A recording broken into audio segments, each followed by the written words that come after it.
umunezero mwinshi, furaha kubwa sana, kandi turishimye. tunafurahi. Imana yacu nziza, Mungu wetu ni mwema. burya reka mbabwize ukuri, Kumbe acha niwaambie kweli, iyi mibiri yacu mwili yetu hii imeze nk'inzu y'inyubako. ni kama majengo. Inzu irubakwa, Nyumba inajengwa, mbega inzu nziza we, ona nyumba nzuri. kandi ino nzira cyari nshyashya. Nyumba ingali mpya. Yakana kavutse ubona ari Kama kameze neza, mtoto amezaliwa unamuona akiwa mtoto mzuri sana, ariko lakini uko iminsi igenda yicuma, vile siku zasonga mbele, yanze igenda isaza. ile nyumba inazeeka. Turishima iyo twumvishe ngo anniversaire, Tunafurahi wakati tunasikia kuzaliwa kwa mtoto, ariko iminsi yacu iri kugabanuka. lakini siku zetu zinapunguka. Mana yanjye nageze ku kazi, Mungu wangu, Muri iki niliwahi cyumweru. kufika kwenye kazi siku ya juma hii, naza kuva umubiri wanjye ukozweho, nasikia mwili yangu imeguswa. bati mwami hari ibintu aya masaha yacu, Labda akose hii msani numva mbese ndananiwe, gucitse intege. nasikia mwili nazofika. Bati mwami rero umfashe, Mfalme unisaidie, naza kubona nkabona amasaha yacu. naona saa zinazimaliza. Umubiri burya wacu Mwili yetu umeze nk'igicu, ni kama mawingu, ushobora kukibona mawingu na ukanya ukabura aho kigiye. naokosa kwenye inaenda. Iri hema Imana yaduhaye, Hii Mungu alitupatia, babwije ukuri harimo ibanga byinshi. na ambia kweli kuna siri kubwa. Iyo urebye igifuse ubuziki bw'ukuri ari iki, Basi unasikia estomai na kule, basi unajua ni kitu gani kinakukula. waza kumva uvugiza isi yarashatse kugwa hasi. Unasikia kizunguzungu, Burya inyubako yakozweho, nyumba hiyo imeguswa. iyi nyubako rero dufite yacu Nyumba yetu ambayo tunayo isaza vuba, inazeeka haraka, nta n'uburame ifite. hainayo kudumu. Hapana None data mushiki wanjye, dada, ndugu yangu, ndakwinginze nakusihi wirinde kwikomeza, usiazali kulifanya katika uhai wako, ahubwo iyi nyubako bali jengo hili bisaba uyigenzure ugifite igihe. inakubidi uichunguze wakati ungali na wakati. Iyi nyubako turimo Jengo hili tunayo ni inyubako isaza neza ikabagera jengo igihe. inayozeeka haraka. Ino nzu yari nziza, Nyumba ilikuwa ariko nzuri, yarashaje. lakini imezeeka. Ubuzi buri yaryari, Unajua ni hali ino nzu turimo imaze imyaka 35, hii nyumba inayo miaka 135, ariko yararangiye. lakini ilikwisha. Abasore bacu babona barakina Jana wetu wanapiga erega natwe niko byari bimeze. kazi, vilikuwa vile. Kumbe inyubako irashaje. Kumbe majengo yanazeeka. Ayiga mana we, uriya musaza wacu urebye kuriya Ule mzee ukimuona yari umusore, alikuwa kijana, agafata inyana alikuwa n'umugabo. anashika mtoto wa ng'ombe. Mukecuru wanjye, Tate wangu abazi mu Gihonga barabizi, wenye wanajua Gihonga wanapojua mu gihe cyo bitaga abasingasinga barakiza wakati wa abasizi. singa, Nari umwana mutoya, ilikuwa mtoto mdogo. ari abo bitaga abo kunyonya.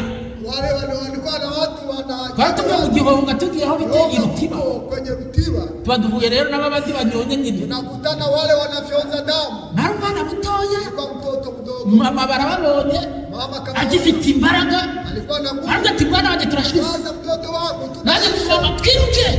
Nari mfite imyaka mikeya 6. tuna miaka 6. Mama ageze aragati mwana wanjye se birukane, urashobora kwiruka. Abacize ku mugongo. Nakaweka Iyo tusibe mu mateka ni maremare cyane. historia. None ubu se mukecuru ameze atera, inyubako yawe Jengo lako wamureba agira ngo niko byahoze. ona aliweza kufikia. Bene data bakundwa, agahe kacu tugakoreshe neza. Kazi yetu tutumikie. Iminsi yacu iri kwiruka, Siku zetu zinazo haraka. iminsi yacu ntibyarangiye, Imekwisha. ahubwo inyubako bisaba ngo uyikuyakuye ugifite imbaraga, Pate kutembea wakati ungali na ugifite igihe. wakati ungali na wakati. Imana yacu idufashe, Tunakusaidie. basaba umugisha mu izina Naombea baraka kwa jina la Yesu Kristo. ab'Imana yarinze muri kampani Wale Mungu alichunga ndani ya no mu makampani mirimo itandukanye, na kazi tofauti. yaturindiye abakecuru bacu, Chunga wakongwe wetu, yaturindiye abana bacu, chunga watoto. impinja duheka twazishyira mu mutwe, Weka mgongo wale watu. ikimenyetso kivuga ati burya rero shaza ndananiwe, asigaye irwariye. Imana nayo ikaza ikacunga abana mu mutwe, Anachunga mtoto mgongoni kwako. ugakwiye kuri umwana Bembeleza. ukamucunga, Bembeleza. ukamuhagira, ukamuha ibyo kurya, ukamuha igikoma, ukamuha yawurute, Naupa ile maziwa. ukamushakira ji, Nakupatia juice. ubwo gushaka ka fries ariko amasaha kumusiga warangiza ukajugunya y'umwana uryamishije sunani basi ni ikimenyetso yuko twebwe tudashobora kandi yaguye hasi buri mwana wanjye ntidukozemo bakozeho uko nini we mukanya kubera ko mufate none bavuze kujya Aburahamu ngo ngewe icyariro ngomba gukirinda nta gisiga kigomba gukoraho n'inyama n'isazi igikora akoze yaragifite imbaraga yatangiranye imbaraga ari umusore ariko aratangira wasanze uramenye ntubwire mu gicaniro witeka kumwitegereza mukanya ibisiga biba biraje igisiga cyane ngo hoshi wa gisiga we yaragifite imbaraga mu gereka papu igisiga kigasubirayo kikongera kikagaruka hoshi wa gisiga bigeze ku kirengarenga we ibitotsi biba biragufasha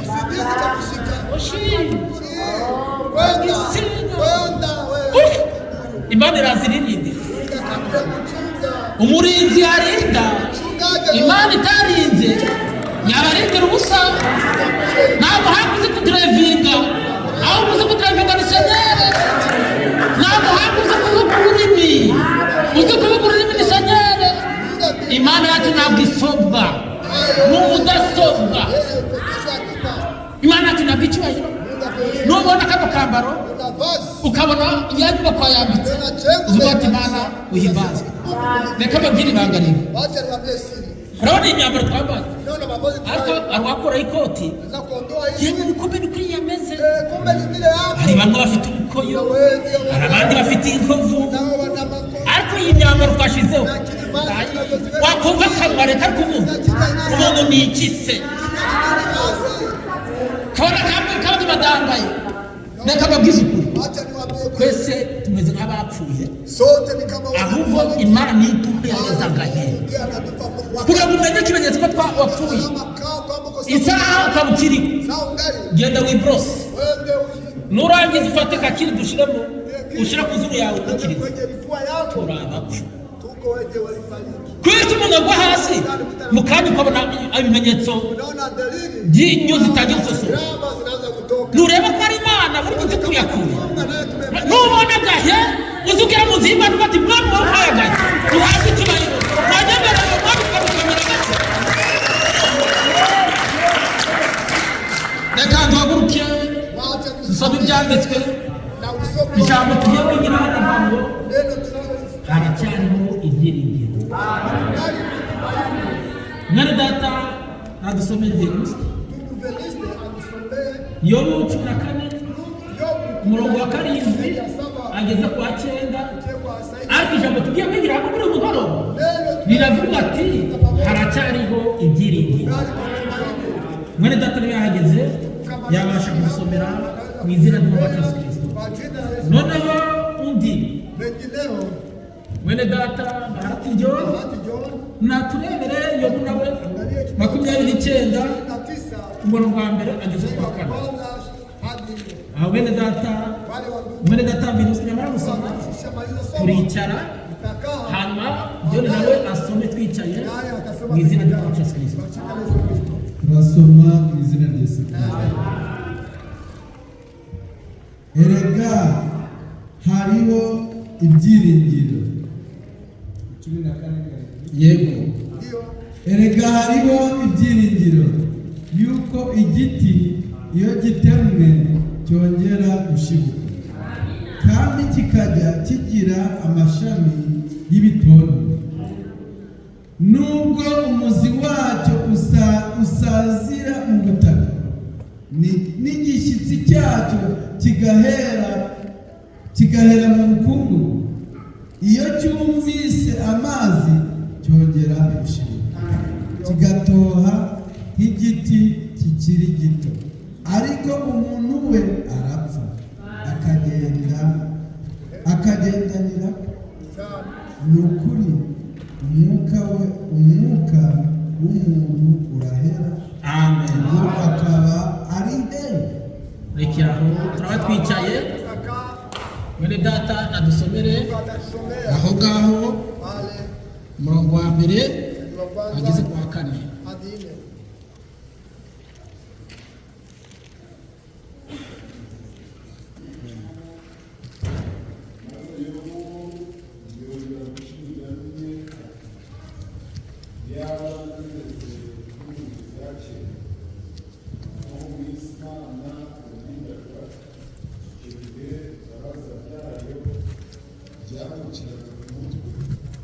igendera mwijima nyobowe n'umucyo wayo, nk'uko nari meze mu minsi y'ubukwerere bwanjye, ikingira inama mu rugo rwanjye, ishobora byose yari ikiri kumwe nanjye, abana banjye banyikije. Amen. Rasenga izina ry'Yesu Kristo. Bene data John Mwenda rasenga mu izina ry'Yesu Kristo. Koze mwana wa Yesu Kristo, tubaye icyubahiro kuko abana bagandagaza ku meza bafashe ubutobe buto buto, maze ise nawe akaza akicara ku ntebe nini ngo abaganirire, abahereze inama y'ukuntu bazabaho. Turisuzuguye kuko turi abantu, nk'uko Umwuka Wera bitubwiye, twese tumeze nk'amawuwa kandi tugatambuka nk'igicucu. Naho muri Amerika turi hahoze abandi, natwe tuzava haza abandi. Biduteye kwicisha bugufi imbere y'Imana idapfa, Imana idasaza, Imana ihora uko yari iri kandi igira n'igicucu cyo guhinduka. Iyo Mana tuyimanikiye amaboko, ihabwe icyubahiro. Iri jambo isomwe ntabwo ari ijambo ryanditswe n'umuntu, ahubwo Bibiliya yari iratubwira ngo nuko ibyanditswe byose byahumetswe n'Imana. Tugirira imbabazi mu gitabo cya Yobu, utuvanire mu ibyo kurya, uhaze imitima y'abasere n'abafurere. Ntabwo twaje kureba Kabagema, nta n'abafurere twaje kureba hano. Icyo twaje gushaka ni ijambo ryawe. Niyo mpamvu tugusabye amatwi yo kumva n'uburyohe bw'ijambo ryawe. Abadayimoni batube kure, imyuka mibi tube kure, uburwayi butube kure. Duhamagaye ijuru, duhamagaye ingabo z'ijuru zikikize hose. Umutekano w'ijuru turawukeneye mu izina rya Yesu Kristo. Mwene data nabukura akanwa, Imana imukoreshe. Ibi byanditswe Uwiteka tuvanire ibyo kurya, tubisabye twizeye mu izina rya Yesu Kristo. Tumaze iminsi tuguwe neza, igihe twabwirwa amagambo meza ati uko bizamera Yesu nagaruka, bizaba bimeze biti. Imana yacu wetu apewe sifa. Bibiliya iratubwiye neza ati, Biblia inatuambia wazi eti haracyari ibyiringiro. wangali matumaini, haracyari ibyiringiro. wangali matumaini. Erega hariho ibyiringiro yuko igiti muti iyo gitemwe wakati nakatwa cyongera gushibuka, inachipuka. umuntu akaza, Mutu anakuja agafata igiti, anashika muti, kavati ngiye kugihima, nataka kuipaza, ngiye kugitema, nataka kuikata, akagitema neza, akaikata vizuri, ariko lakini iyo kibonye imizi yacu iri munsi mu butaka, yenye kwa udongoni, ikaba igiriwe ihirwe yo kubona amazi, apata bahati ya kupata maji, cya giti cyatemwe ile muti ambaye kirongera kigashibuka, kikongera kigasubira mu muntu. Bibiliya iratubwiye neza ati, erega haracyari ibyiringiro. Iyo igiti gitemwe kirongera kigashibuka. Bene data, nubwo iyi si iri kugenda irangira, ariko dufite ibyiringiro. Byanze bikunze yuko waduhaye isezerano, byanze bikunze rigomba gusohora mu izina ry'Umwami Yesu Kristo. Haracyari ibyiringiro n'ibyiza tuzasezerana, kandi byanze bikunze isezerano riduhaye, iryo sezerano ni iryo kwizera. Bibiliya iratubwiye ati, erega haracyari ibyiringiro yuko igiti iyo gitemwe cyongera gushibuka, kikajya kigira amashami y'ibitonome nubwo umuzi wacyo usazira mu butaka n'igishitsi cyacyo kigahura n'umukungugu iyo cyumvise amazi cyongera kigashibuka. Bene data bashiki banjye, iyo Imana kongeye kugira mu nzu yawe tukagira ihirwe tukabona inyigisho, tukabona ibyanditswe, tukabona ijambo, burya amazi aba ari kugenda yuhira imizi. Bene data bakunda, uwo Yobu uri kuvugwa hano muri iki gitabo yahuye n'ingorane ziremereye cyane, akorwaho, ariko muri uko gukorwaho n'ibigeragezo yari afite ibyiringiro byavuye iyamuhamagaye ariyo kwizera. Uru rugendo turimo ni urugendo ruhishe, uru rugendo turimo rurimo amahwa menshi, uru rugendo turimo harimo ingorane nyinshi, uru rugendo turimo harimo ibigeragezo byinshi, uru rugendo turimo harimo ibicanege byinshi, uru rugendo turimo harimo ibihuha byinshi, ariko icyambere n'iki ni isezerano wahagiranye n'Imana yawe. Mbabwije ukuri, nubwo ibiza byaba byinshi, ariko reka mbabwire ngo aracyari ibyiringiro. Iyo igiti gitemwe wowe uragira ngo uragihimye, ariko iyo kigirimwe ihimbe kikabona imvura ikinjira mu mizi kirongera kikagira ute kigashuka. Izina ry'Uwiteka rihabwa icyubahiro. Nubwo kiba cyuzuye umukungu, ariko nyamazi iyo ngeze hasi mu mizi bwabuzima burongera bukashuka. Ntabwo mwabonye igihe cy'ubukonje mwitegereza ibiti mukabona uburyo byumye, mukareba uburyo amababi yose yahungutse, ariko babwiza ukuri n'ubwo ubona kiriya giti cyabaye kuri, ariko hari ubundi buzima buri hasi. Kugira ngo umenye ubuzima bw'icyo giti ni uko uzongera kubona cyongeye gutoha. Burya natwe niko tumeze, nubwo ingorane zaba ari nyinshi, nyuma y'ubu buzima reka mbabwire ngo hari ubundi, nyuma yo gupfa hari ibyiringiro byo kuzuka. Mbabwije ukuri haracyari ibyiringiro. Izina ry'Uwiteka rihabwa icyubahiro. Nyamara bino biti tubona ni ikimenyetso cy'urupfu, ukabona cyamaze kuma, cyakozwe umuhanuzi wa kubivuga neza. Burya yari amababi ahunguka, aragenda akinjira ku cya giti, akamanuka, bwa buzima bukajya mu mizi, ariko igihe kigeze rata aricyo bita samarare yahageze, igiti cyari cyarumye kirongera kigatoha. Reka mbabwire mushiki wanjye mwene data, haracyari ibyiringiro. Imana yacu ihabwa icyubahiro mu izina ry'Umwami Yesu Kristo. Iyo ingorane zimugeraho, ibibazo bivuka ari byinshi, ariko aravuga ati haracyari ibyiringiro. Uri kunyitegereza, wari uzi Yobu ukuntu yari ameze neza, ariko uri kumukoraho kugeza igihe yisugaga urujijo. Ni igice cy'ikibindi nicyo yifashishaga kugira ngo yishimishe. Yarageze kure kugeza igihe Yobu yari afite inshuti z'akadasohoka, nazo ziba zimuvuyeho kugeza igihe n'inshuti ye magara, umugore we nawe atangiye kuvuga ati ibi bibazo turukura nabyo ni ibiki, wahakaniye Imana. Ariko n'urugendo rw'ibigeragezo byinshi, ariko Yobu akomeza guhagarara ku muhamagaro.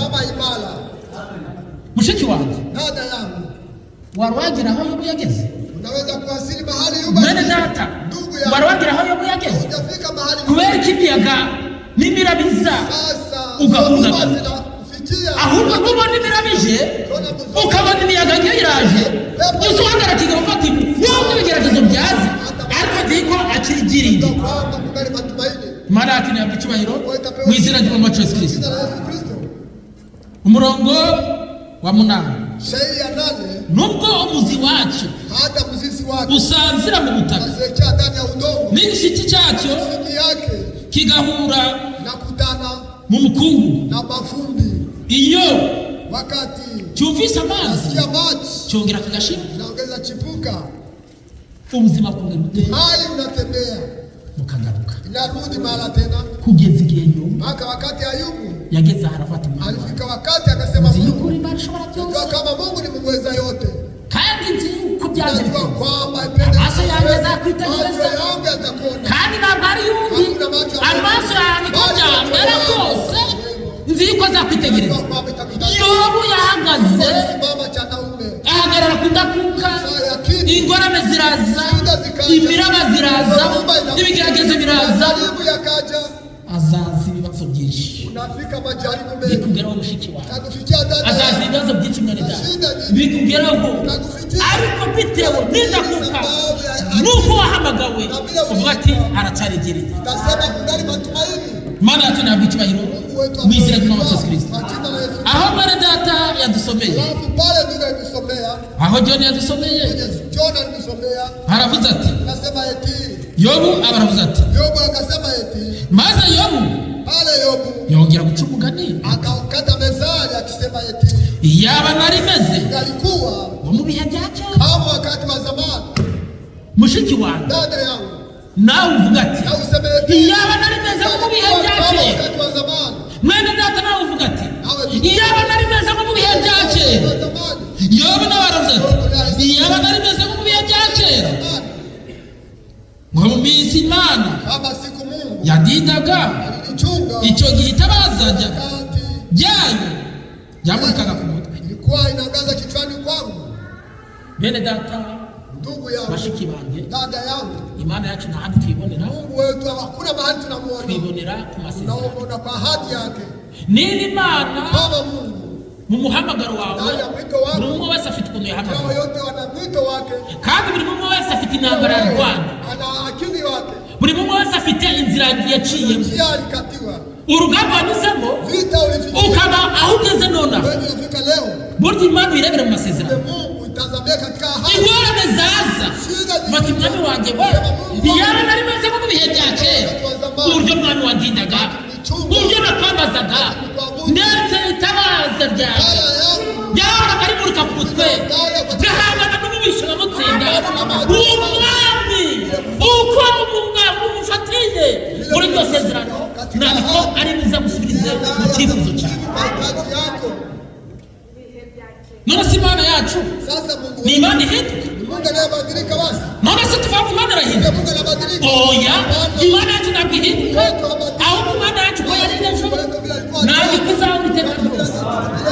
None se mushiki wawe, niba Imana yaraguhangaye igagukiza ubwaba bukomeye, igagukiza ibiza byari bikuziye, uribuka urwaye ufite, uzi ibiza byari byakugezeho, ibuka ya ntambara warwanye nayo, ibuka bya bindi, ibuka bya bindi mushiki wawe, ibuka bya bindi mwene data. None si iyo Mana ni Imana ihinduka? None si iyo Mana ni twari Imana isubiza? Iyaba byari mwari maze mu bihe bya kera, ibyo bihe rata Imana yaganiraga nayo, ngahagarara mu maso napfukama we kumva amavuta kujojoba, maze we tugaburire rata ngarurire dore ibyo bihe byongera ingaruke bene data kumera ikime ukaba wakiri usenge ukumva ari ikintu kitagenda. Bwira Imana yawe, bwira umwami wawe ati Mana we iyaba nari meze bo mu bihe bya kera, Mana ndakwinginze igihe nasabaga mwami ngumva itabaza nanjye riba rimurukira. Ese mushiki wanjye urihebye kugeza aho ugera bakubwira ngo usenge isengesho ritubagira, waza kwikwa wageze ku buriri ukikwasinzira, ariko kuko Imana yacu amutunze imbabazi, yewe no gusaba ibyo kurya bigutunanira, wabonaga n'amazi ukayasengera, wagira icyo ukora cyose n'urugendo rusengero wagira icyo ujya gukora cyose ukabanza ugasaba inama. Ibyo bihe biri hehe? Kubera ko amavuta yabuze, kubera ko imbaraga ziri kubura. Reka babwire ngo Yesu araje nitugarure ibihe byacu bya kera. Ese Imana yacu baguzirima? Ese umwana yagusaba umutima ukawurima? Umwana yagusaba icyo agusaba ugifite ukakibwira? None se Imana yacu yatwemba? Imana yacu nitugarurire ibihe bya kera. Umva di uburyo wabonaga umuntu ukavuga ati yewe uramenye ntuce ku rugo rwanjye, karibu karibu nawe ufite ugasangira nawe unezerewe. None ibyo bihe biri hehe? Ni ukubera iki tabaza n'ubuzima? Kubera ko urumuri rutamurika. Umwami wacu natugarurire ibihe bya kera. Ariko Bibiliya iravuga ngo iyo igiti gitemurata kirongera gashira. Wowe kukinjiyemo nakumva ngo amavuta arimo ntazandiriwe we, ya meditasiyo we, cya kirere we, watangira kuririmba ukumva amajyamba ari kuvuga, ukumva urubona ubushobozi, ukumva ufite imbaraga, ukumva ufite puissance, una nguvu na uwezo. kubera ko idemi rikutuzuba, Sababu gani? Mapepe kubera ko umwanzi ari kuturwanya, kubera ko yadusuzugura, kandi turi abana b'abanyabushobozi. watoto mwenye uwezo. Ni ibiki Imana nitugarurire ibihe byacu. Si wakati wa zamani. Umuntu yaragendaga atitaye, Bila kujali. ari mu murima, Akiwa na shamba. amasaha yagera agafata isuka akayishyize ku rutugu, akiriwe abatingiye mu rugo, yagera mu rusengero we abareboyiba yakinguwe, yatangira kwinjira ukuva gusema igisiga kikamufata. Ibyo bihe birihe? Ibyo bihe birihe? Imana itugarurire ibihe byacu. Ntabwo umuntu yareba undi, ntabwo wategereza undi, ntabwo wifuza ngo umuntu mwagire icyo akubwira, ahubwo wagiraga ku marembo y'urusengero. Ntupfa runaka namutekerejeho, diyakoni we mbwirira runaka naze bakajya hanze. Umuntu namutekerejeho babarira, oya babarira kwirinda bibiki nabyo njye ndabizi kubyuka ndakubabariye.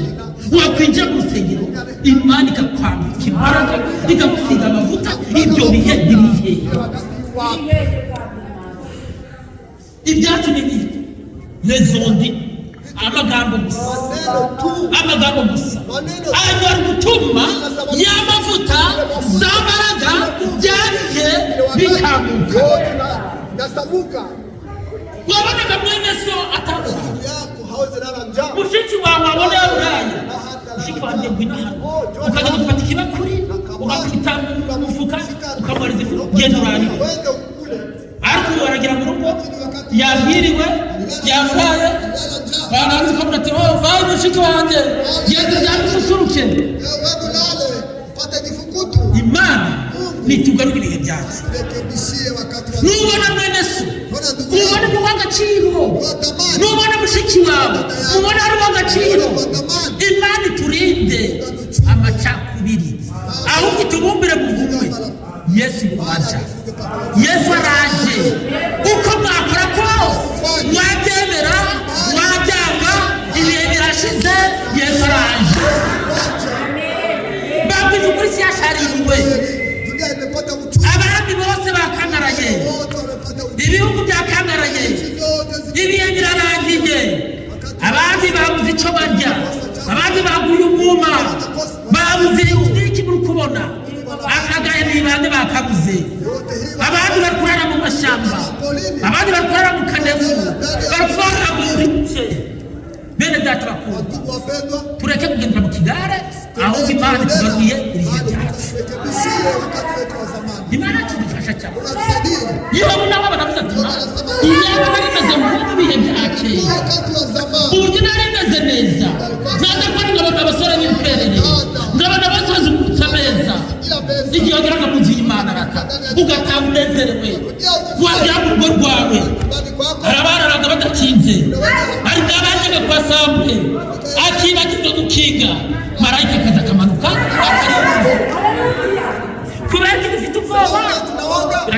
byacu.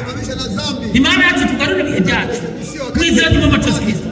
Wahuraga n'amademo, wahuraga n'ibihindi, yewe ndi umuhanga. Ibyo mbabwira ni ukuri. 9/5 habaye intambara ababizi.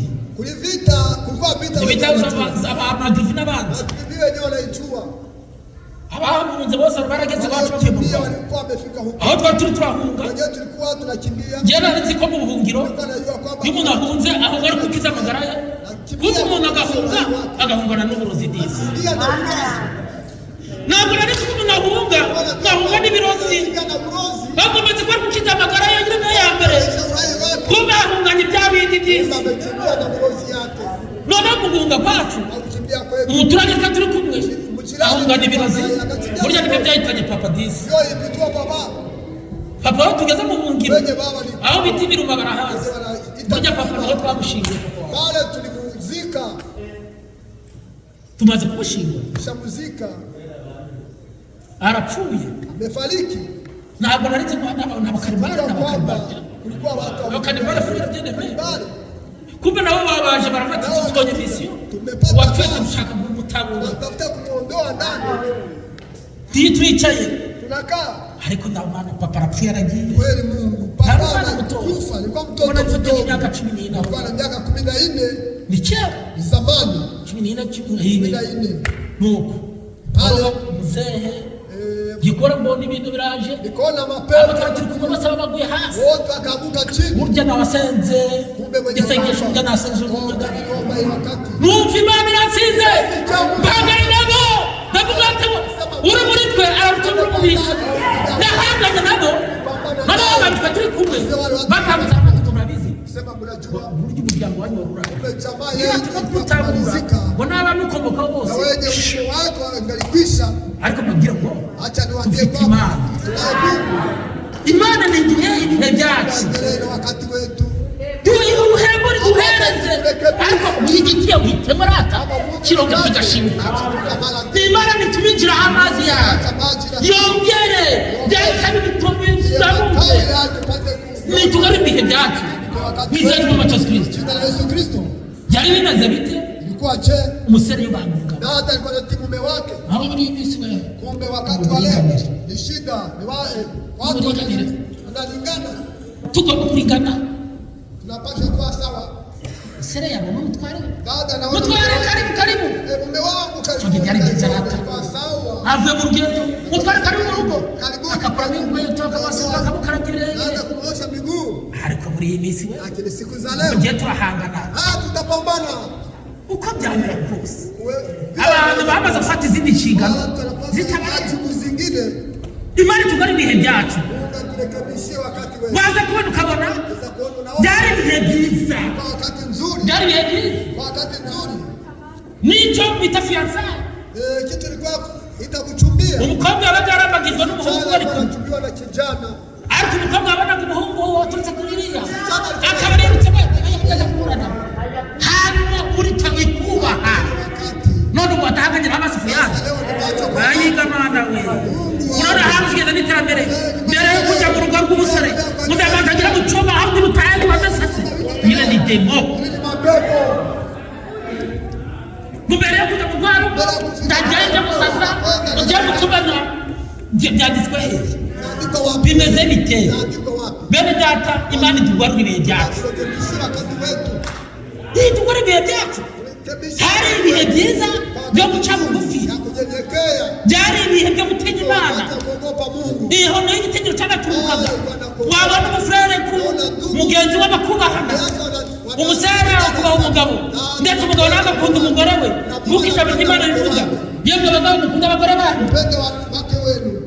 Bene data Imana itugarure ibihe byacu mu izina ry'Umwami Yesu Kristo. Mwene data turebera igitabo cya Yakobo 5:7 ariko tukora amagambo haracyari ibyiringiro. Imana kidufashe mu izina ry'Umwami Yesu Kristo. Soma mu izina rya Yesu Kristo. Nuko bene data mwihangane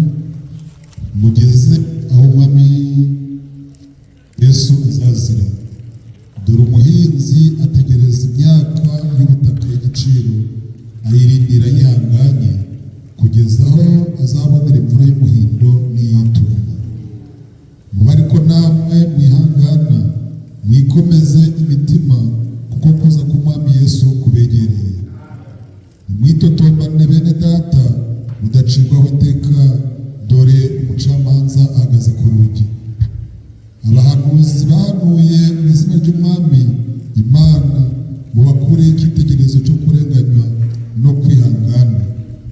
Mwibuke yuko abihanganye tubita abanyehirwe.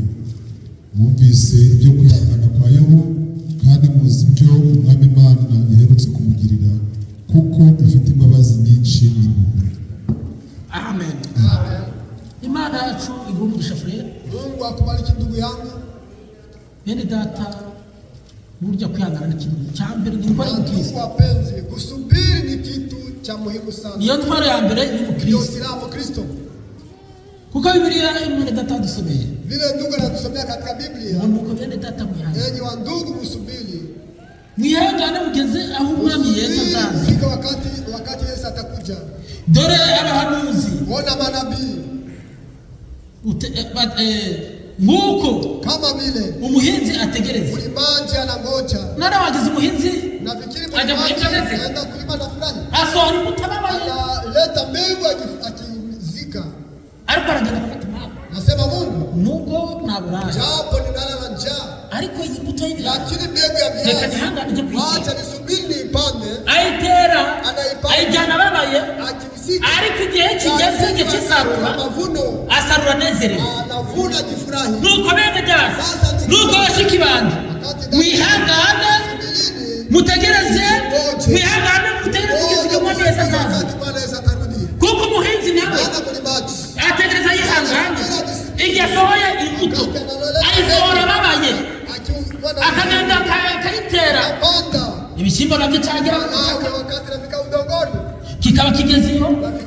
Umuhinzi se aza gutera imbuto z'izatuma aragenda yagize akanagiyo anapanda huko igishyimbo kiri none gatangira kikaanza kupigana na udongo. Umuhinzi anafata imana wamfashije we, ategereza imvura y'itumba, agategereza imvura y'umuhindo, ariko atazi bizaturuka he, ariko ategereza yihangana kuko aba afite ibyiringiro mu mutima we, akategereza yihangana akayisohora babaye. Ibyo bishyimbo akagombye kubiteka akajya kubitera babaye, ariko igihe ishagira Imana ntasuka imvura, ibishyimbo byari biri bikaba birazamutse, byarangiza bikaba birakuze, bikaba bitangiye kubigarama.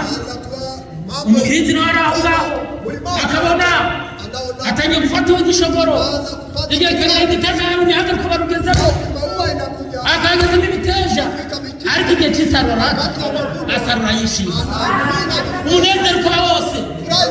None hari igihe ajya guhinga abandi biryamiye, hari abo bita banzarimira nawe abandi bakabyuka kare kare igihe avana mu bitero kerekana n'iryamiye, aza kwereka buri muntu bwaratashe n'isuka y'isirara kubera byageze bite ko avuyeyo undi buryahuye ntari byari n'imbeho ejo ko Venus agasubirayo.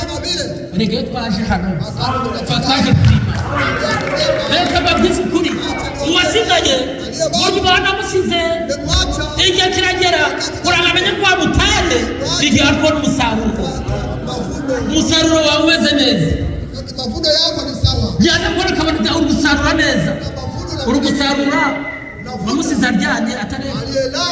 Imana yacu idufashe mu izina ry'Umwami Yesu Kristo. Nubwo twigaye abashiki bacu, nubwo twigaye bene data, ariko igihe cy'umusaruro kigeze uravuga ati burya narahize. Imana yacu idufashe mu izina ry'Umwami Yesu Kristo. Niyo twaje hano rata, tuba twaje kurima, tuba twaje hano gushakisha. Imana yacu idufashe niduha amavuta. Hari igihe tuziriba mu isi ariko ntabwo tuzayirara, hari igihe tuzayiraramo ariko ntabwo tuzayirwa. Icyo nagusabira bene data, icyo nasaba mushiki wanjye, gumamo, ntagire gusohoka, ntagire kuvanamo, bizatuba gumamo. Ibi nibizuca uravanamo byehe, nibiza bikanyeganyega uravana hano byehe, ngewe nzagumamo kugeza igihe amaso yanjye azamwitegereza, usange n'ubwo ibiza byaza, ingorane zikaza, hari ingorane zaza ziturutse mu bantu, hari ingorane zizaza zivuye mu nshuti, hari ingorane zizaza mu bantu zivuye mu baturage, ingorane zizaza zivuye muri bene so, ingorane zizaza zivuye muri bene data. Ntuteganyege gumamo. N'abashaka gutwara abagabo n'uwo wese afite uwamuha. Niyo mpamvu nta muntu ntacyangwa kugira gutwara ikintu uwaguhamagaye arakuzi. Tugeze aho tugenda igihagararo cy'umuntu cyose kigaragara. Icyo ni igiti rero uvuye kuvuga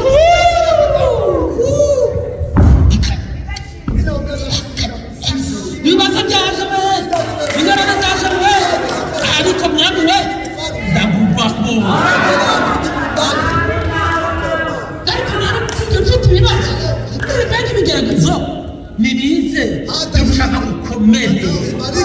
Ariko murabizi tunawundi bavuga ko ndagisi abandi bazara oya mubabo nyuma y'ibata ari bihendo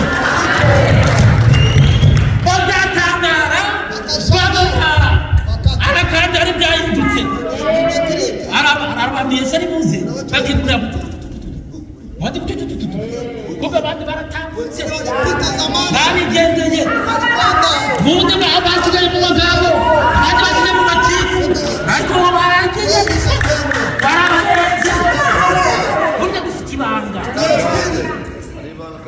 cyangwa ni mugerageza kurata bari kandi biri kuko nawe ibyo uracyari muri ibyo wasigaye mu matongo burya ntabwo uzabandi bageze.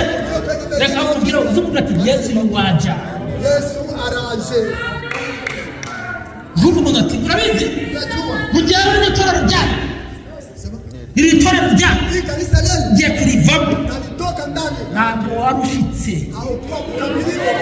burya ntabwo wari ukomeye ariko uravara mu itorero mvamo si byehe abamagaye wakoze ushaka gutsinda umwanzi, ushaka gutsinda umwanzi utangana nawe. Iyo umuhaye umugongo aravuse kugira ngo utsinde umwanzi utangana nawe ukamubuza amahoro kuko iyo umuhaye ibitugu aba yakubonesheje. Umwanzi rero azaza ari uw'amagambo, azaza ari uw'amatiku, azaza ari uw'amacakubiri, azaza ari urwango, azaza ari uwo kwikunda ukabwira ngo azaba ari ibihe birusha, azaba ari ibihe bigoye, abantu bazaba badakunda ababo, ukazabona kuzangana, umwana na nyina bazangana. Ariko ibyo bivuze ngo niyo mukomeze kubireba muzabamenya kuko gucungwa kwanyu uzaba kuri bugufi. Imana tudufasha. Ikindi kiriho mwese mwarabatijwe, yote mlibatizwa, abatijwe uri hano, libatizwa huko hapa. Umuntu afite ukuntu yahamagawe. Buriya Elisha sinjya mubwira ntabwo nabatizwa, haiko mimi mwambia enda batizwa pana. Mushiki wanjye Tuyisenge, dada yangu Tuyisenge, twahuriye iyo kutadia kule njyewe ndiwiyo za mu Gihonga yaturutse mu Ijombo kutoka Jomba, ariko afite ukuntu yahamagawe na mwito nishaka kuruswa kila mtu binafsi. Byagira bigira ngo tibira amabyiringiro ndananiwe kandi inzira nyuzemo nawe ukurikira Kamba unifuate azabati atarahamagawe wahamagawe nyakuri azabati tumutwara wagereye ndakuba ariko ariko nashobora kwihangana ari ikintu gitandukanye umuntu n'undi. C'est la parole de Dieu. Reka mbaguze ukuri ari ikintu utabasha kwihanganira kitu mutaanza kusubiri murari gupfuyemo atoka murari uriki na unifuate mutwara we genda mfite uko nahamagawe ariko mu nshingano zanjye nzakubahamo n'ibindi byose nzabyubaha ariko byaba ibyo ntabwo ukoze ku byasigawe wagize nimukurikirana namukurikira ufite ndavuze rero mu mabyiringiro bivemo nzaba meze nk'umuntu ufata ikiro kirenga akabikuta ku mukunda w'icupa Imana iragukiza ariko Imana itabasha kwihangana. Niba rero twarahamagawe nuvuga ngo ijambo ryaje gutandukanya umwana na se, ryaje gutandukanya umukobwa na nyina, ryaje gutandukanya umuryango, nuvuga ngo umuntu ku giti cye. Niba ari muri ubugende ni njyewe.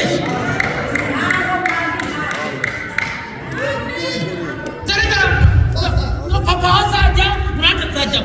None papa unakora mu Rwanda ukora Zuba mahazajya nanjye nzajya. Niba n'umugabo ati muyaro nakana nimuvuga murabyumva muzero na karame baturiye ugiye kujya muri Amerika kwenda Marekani.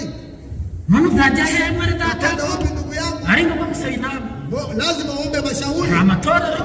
None mwere data mzojye sasa utakwenda ariko sha sasa niko ikaye nzajya mu rwanda nakwenda kwenye leo urura rwawe si rwo rwamwe. Nene data bakundwa ijambo ry'Imana, Imana rindi nyama twarutse rimwe tuzaba ishami cy'ibiki bishatse kuvuga ngo sema kwacha umuntu ku giti cye. kila mtu Nuko wazana bakanga ndaguhereza miliyoni y'amadolari akubira bintu bivemo bitoke nubona mbivuyemo nzaba narahamagawe, kuitwa ariko wahamagawe nyakuri azabinyavamo azamutegereza kubyatugereza bakavuga bati haracyari ibyiringiro mwarakibazo